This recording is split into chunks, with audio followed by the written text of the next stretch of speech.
Mom, it's about what happened today at the hospital. That's not acceptable. Who do you think you are? What? Come on, Mom. Not what. I'm obviously referring to you ranting and raving at my wife. Throwing around nonsense accusations like Jason ended up like this because of you, and it's all your fault at her. Nonsense. It's true, and you know it. If she hadn't been driving dangerously, you never would have gotten hurt. You're a paraplegic because of her. I told you that's not true. How many times do I have to say the same thing? We were parked up by a crossing when someone asleep at the wheel crashed into us from behind. Neither me nor Ella did anything wrong. But if there was no accident, you'd still be a normal person, wouldn't you? I can't help but vent my anger. It's only natural. I'm your mother. A normal person? Are you saying I'm not a normal person? In any case, I need you to stop giving my wife a hard time. It wasn't her fault, and she feels awful enough without getting it in the neck from you. She got injured herself, you know. I don't give even 1/10 of a damn about someone else's kid. You're the one I'm worried about, Jason. You're my only boy. Someone else's kid? That's my wife you're talking about. Are you aware we're married? That makes her family. Family! Anyway, I'm fully capable of getting by and earning a living even if I'm in a wheelchair. So you really don't need to worry about me. Fine, have it your way. Oh, how ungrateful. To think I'm kind enough to worry about you, and this is the thanks I get.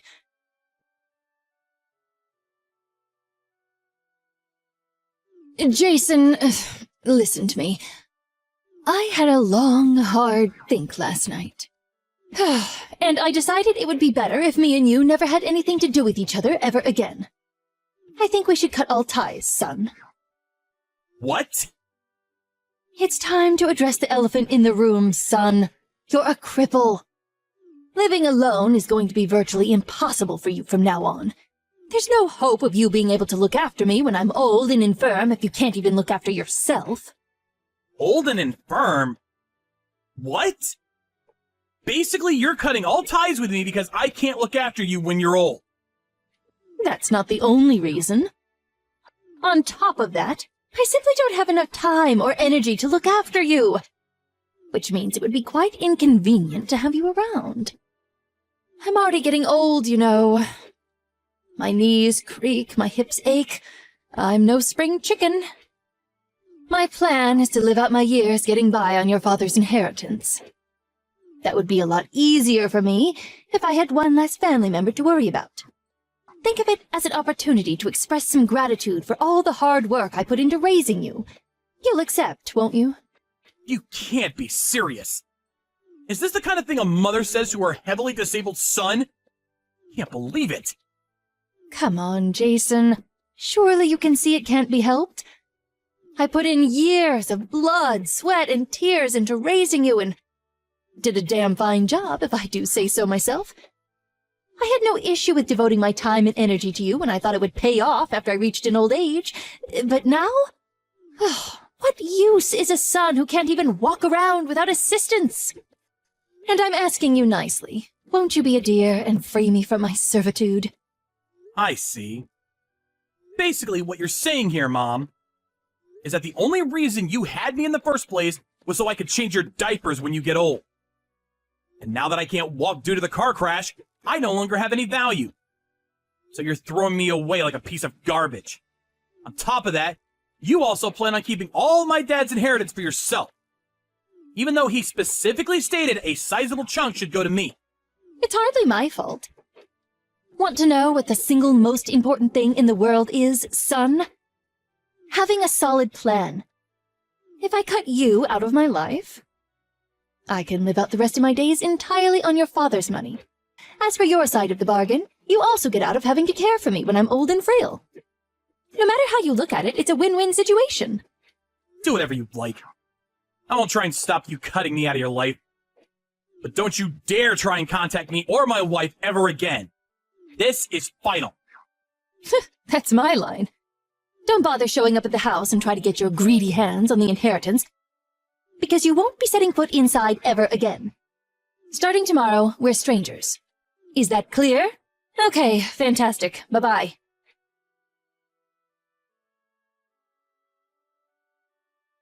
Jason! You came to the house today, didn't you? I warned you! Why did you take the fridge and TV? Give them back at once. Because they're my personal belongings that I paid for? I can't leave my stuff at your house forever. I gave the key to a close friend and had him stop by to pick them up. Oh, I told him to leave all the frozen stuff in a cooler box, so you're best off eating them ASAP before they spoil. I cannot believe you. I had no idea my son was so petty and small-minded.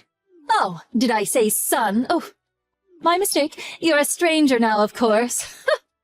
Oh, it's fine, forget it. That fridge and TV were probably just second-hand junk anyway. I'll buy some shiny new ones with your dad's inheritance. So I don't need your junkyard scrap anyway. Sure. The fridge is a brand new Hitachi with touchscreen feature configuration and Wi-Fi connectivity. And the TV is an ultra-thin, flat-screen, 70-inch home cinema tier marvel of modern technology. It's true, though. Maybe you'll be able to afford them if you use Dad's inheritance. It's your house, so do what the hell you like. I don't need to be told by you. Believe me, that's what I fully intend on doing. Never message me again. The next time you enter this house without my permission, the police will be called. I hate to break this to you, but you're the one who contacted me.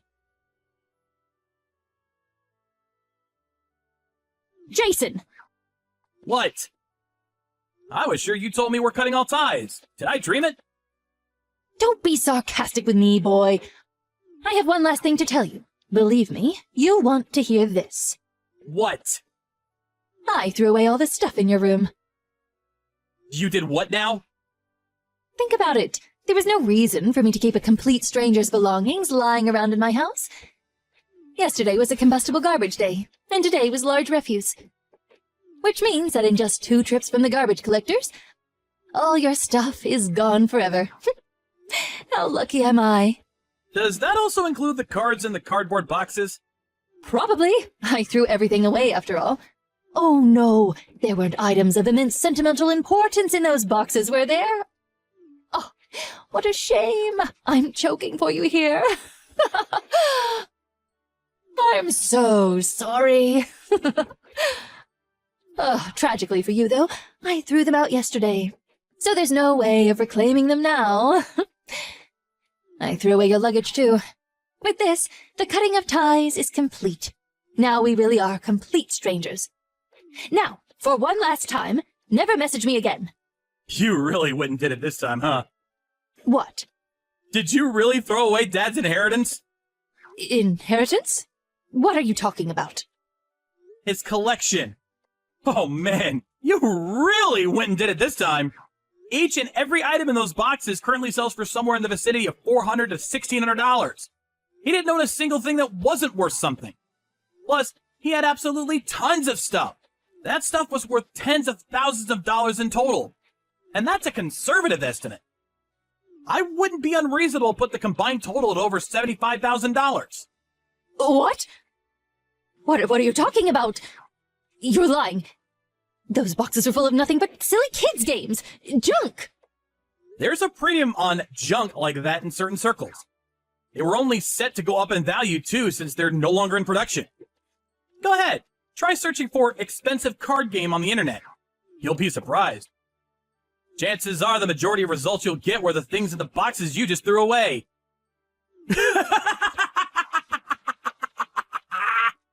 Wait, no, you're lying. You're lying, right? Tell me you are. Are you sure they weren't just replicas? If they were really so valuable, why didn't you have your friend take them when he was here for the fridge and TV? There was no way I could take them. Dad said they were part of your inheritance. He said he wanted them to go to you. What? You know how Dad had a bit of a hoarding habit? Well, before he died, he divided up all the stuff that could be sold at a decent price between the family and wrote it in his will. To me, he left all of the heavier, more unwieldy antiques. To you, he left the lighter, easy-to-sell card games. What? This is the first I've heard of it. Of course it is. Dad asked me to tell you in the event and only in the event that you were facing genuine financial hardship and struggling to get by. It's written in his last will and testament addressed to me. I can show you if you don't believe me. Now, I did plan on doing as he asked and was prepared to go through the necessary procedures if that time ever came. Oh my God. Good grief, Mom. I wouldn't have guessed in a million years you'd toss everything out. Me or the cards. It's not a total loss, though. I plan on taking good care of all the antiques Dad gave me, at the least.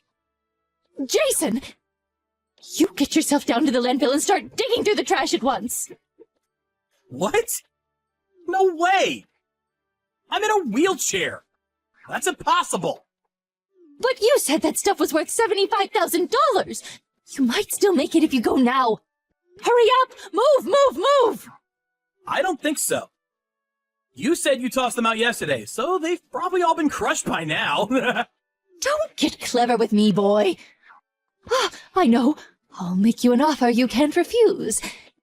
If you come back with the $75,000 worth of cards, I'll allow you back into this family. Not just that, but I'll even look after you. Sorry to disappoint you, but like I already told you, I don't need looking after. What are you talking about? You're a wheelchair-bound cripple, for heaven's sake. How can someone like you live on their own? I'm not alone. I have my wife. Anyway, do you even know what my job is? I create plastic models. I receive commissions and then create prototypes for dolls, figures, and models, which is why I don't need to walk to earn a living. What? Does that mean getting crippled in the accident has no effect on your salary? How many times have I told you at this point? 5? 10? Damned if I know. What kind of mother doesn't know what their own son's job is? Do you have that little interest in me? Really? You do that? That's great news, son. Oh, wow. Am I your son again now? That sure is convenient, huh? There's just one problem. I don't consent to this rekindling of ties you seem to be assuming is taking place. We're strangers now, and we always will be. Jason! How can you be so cold towards your mother? Have you no heart? Despite me being so lonely, what with your father gone and all, how horrible. Jason, my boy, won't you be a darling and come back to the house today? Let's have some supper together. I'm not eating with you. Don't be ridiculous. There seems to be a small contradiction between cutting all ties with me and then inviting me over for supper to play Happy Families. Jason, please. This wasn't an easy decision for me to make, you know. I only did what I did because I was filled with anxiety about the future. I'm sure you were. I had a feeling to that effect, which is why I intentionally left only the card games behind. You're the one who threw them all out solely because you made the mistaken assumption they were guilty of the crime of belonging to me. To be honest, I'm more sick of you than I am sympathetic. I've got an idea. Won't you be a dear and give me all the antiques your dad left you? I don't mind if they're heavy. What? Why would I do that? Why would I give you the things Dad explicitly said he wanted to go to me? I won't even be selling them anyway. Those antiques were part of Dad's cherished collection, and they were really important to him. All the more reason to hand them over. They'd be far more valuable if I sold them. I could use them to get by on. What use are they as decorations for your apartment? They'd be nothing but clutter. It's what your father would want, Jason. You know it's true. I could explain in explicit detail why you're wrong, but you probably wouldn't even understand. Anyway, I have absolutely no intention of giving you any of his stuff, nor do I ever want to live with you again. I'm gonna stop replying to your messages soon. How can you be so insensitive? Oh, I've had it with you. Fine, I don't need you. I still have some savings in my bank account. That's great. Since you've been so heavily reliant on Dad's inheritance all this time, you must have saved up about $75,000 by now, right? What does my bank balance have to do with you, boy? If I did have that much, I'd be able to live off it for the rest of my life. Do you seriously think that'd be enough to see you through the rest of your days? What? 75,000? Of course it would. With your current lifestyle, you're eating through at least $15,000 a year. Doesn't take a genius to figure out you're only going to be able to keep that up for 5 more years. You could afford to have a higher standard of living when Dad was still around. But there's no way your current lifestyle is sustainable. What's your point? Are you saying I need to tighten my belt and save up more? No chance. You can't stop me buying the things I want. Listen. Want to know what the simple, most important thing in the world is? Having a solid plan. If anyone can do it, you can, Mom. I have to make this clear, though, and it really pains me to say this, but me and my wife simply don't have enough time or energy to look after a complete stranger. Stop it, please. Just wait. What do you mean, stranger? We're family. I'm your mother. Let's just talk this over. Jason, please, answer the phone. Look, Mom, I'm a cripple. Things would be a whole lot easier for me if I had one less family member to worry about. Look on the bright side. You're free to do what you want with Dad's inheritance. And I'm blessed to have a loving wife who looks after me. Which means you don't have to go through the trouble. No matter how you look at it, it's a win-win situation.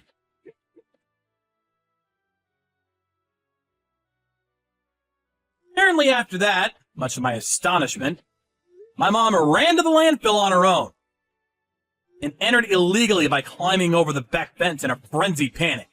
When she was brought to my apartment in the back of a police car, she was covered head to toe in garbage juice. It smelled something like a mixture between sewage and rotting flesh. Of course, being strangers now, I firmly rejected my responsibility and sent her back on her way with those two unfortunate policemen who had to tolerate the stench. She was driven back to her house ranting and raving like a lunatic. It was what happened over the next few days that shocked me the most. Me and my wife got back from a day out to find someone had been rummaging through our belongings and made a total mess of the place. When I confronted my mom, she confessed to sneaking into the apartment and turning the place upside down in an attempt to find my dad's antiques. Thankfully, her search was in vain because my wife's parents very kindly agreed to let us keep everything at their place for a while. However, my patience had reached its limit. We enlisted the help of a lawyer through a recommendation from my stepdad. When we went over to warn her that we'd take legal action if she ever pulled anything like that again, my mother, tragically ignorant of the world, immediately became timid and backed down. And she hasn't bothered us since. I do have a feeling she'll probably try to get in touch with me again after a little while. So me and my wife are currently making preparations to move on the down low. I already bought a new cell phone, which means that by the next spring, we finally will be strangers once and for all.